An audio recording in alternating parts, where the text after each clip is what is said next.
Ladies and gentlemen, gather round, for today we have a spectacle of the unhinged.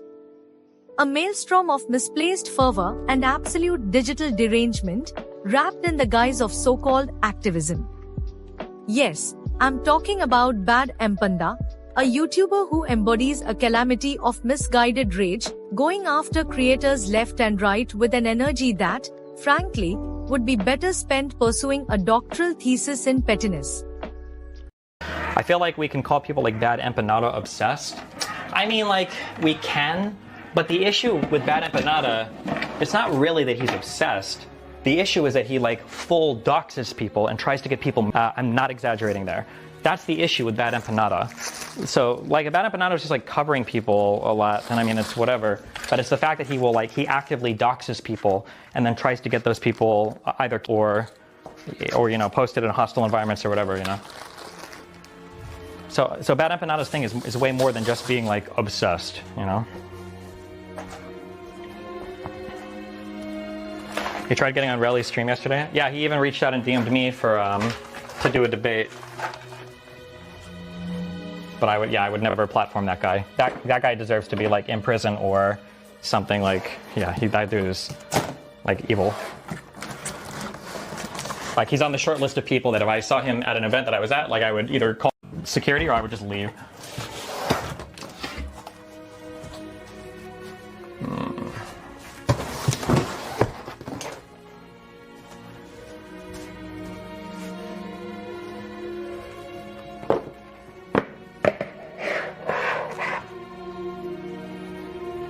Cool. Bad Empanada? He's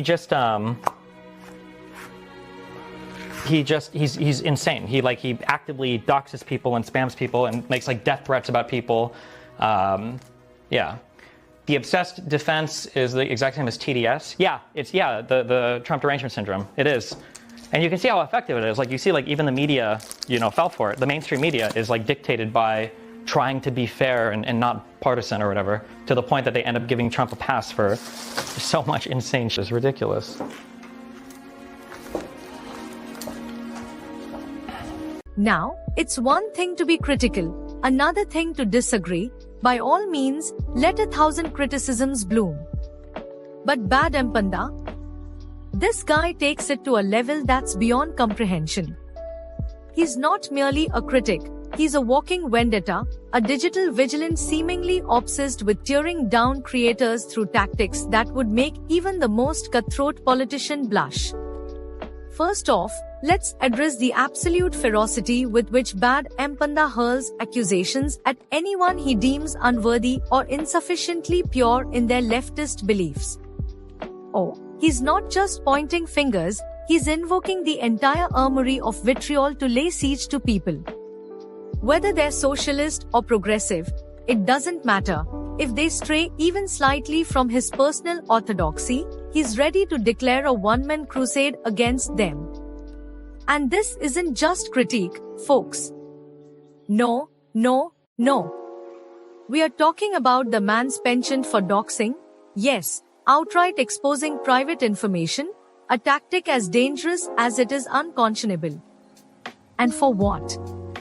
To enforce some ideological purity test that only he seems qualified to judge?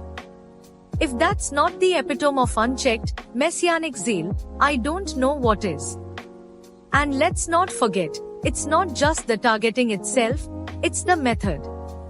This guy goes full scorched earth, weaponizing personal details, and unleashing mobs onto individuals who dare to have a slight variation in opinion or approach. Let's call it what it is, an attempt to intimidate and silence, plain and simple. Bad Empanada doesn't want to debate ideas, he wants submission, compliance, absolute alignment to his vision of what leftism should be.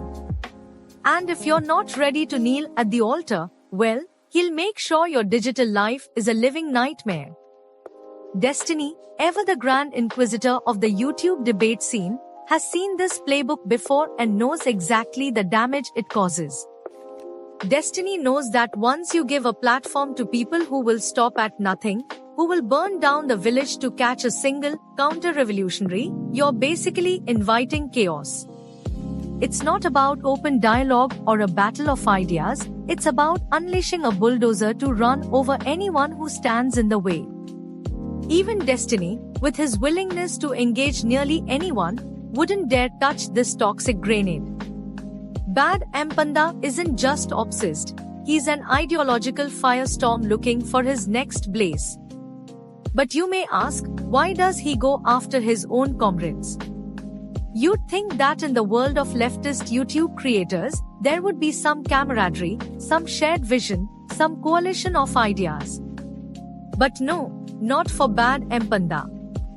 His approach is what one might call leftist cannibalism. He devours anyone even remotely outside his view, because, in his mind, compromise is heresy. His tactics may be dressed up as fighting for a cause, but it's clear to anyone with sense that this man's mission is powered less by ideological purity and more by a love of destruction. Now, here's the kicker. The man doesn't even seem interested in addressing issues or debating ideas, he's fixated on people. This isn't just an ideological quarrel, it's deeply personal.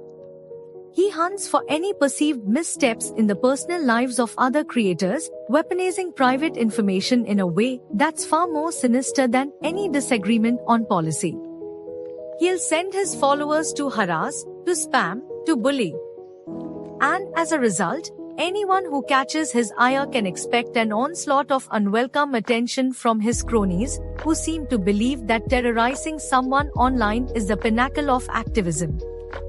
Destiny, seasoned as he is in the world of online debate, sees this for what it is, toxic zealotry. He understands that engaging with someone like Bad Empanada is an exercise in futility.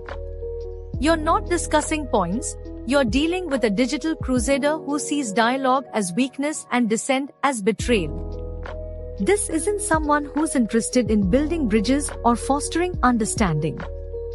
No, he's here to wage war, and if you cross paths, he'll wield the full weight of his chaotic tactics. So why is Bad Empanada even remotely successful in pulling in followers? The sad reality is that his tactics work, at least temporarily. There's a faction of people on the internet who mistake his wrath for passion, his vendettas for justice. They see him as some kind of avenging angel, smiting the unworthy. But in truth, he's less of a hero and more of a harbinger of discord. He's the guy who shows up to a leftist meeting with a flamethrower, ready to torch anyone he suspects of betraying the cause. What's particularly troubling is that Bad Empanada's tactics only serve to alienate the very people he claims to be helping. How is anyone supposed to build a cohesive movement when people like him are essentially sabotaging it from within? Every act of intimidation, every doxing, every campaign of harassment doesn't just harm the individuals he targets, it also sows mistrust and fear within the community. If the supposed leaders of the left are this willing to cannibalize their own, what message does that send? In the end, we are left with a question that Destiny himself seems to be mulling over. Is it even worth acknowledging such figures? Does giving them any attention simply fan the flames of their crusades? Destiny's answer seems to be a resounding, no, this isn't a battle of ideas, it's a conflict with someone who sees dissent as a mortal sin and personal attacks as political praxis. No, Destiny's right to refuse engagement. You don't negotiate with a storm, you get out of the way. To all those caught in the crossfire, I say this, beware the zealots among us. Beware those who cloak their vendettas in the guise of ideology. For they are not here to build, they are here to break, to tear down. And in their crusade, they care not who is left standing, so long as they can claim a hollow victory.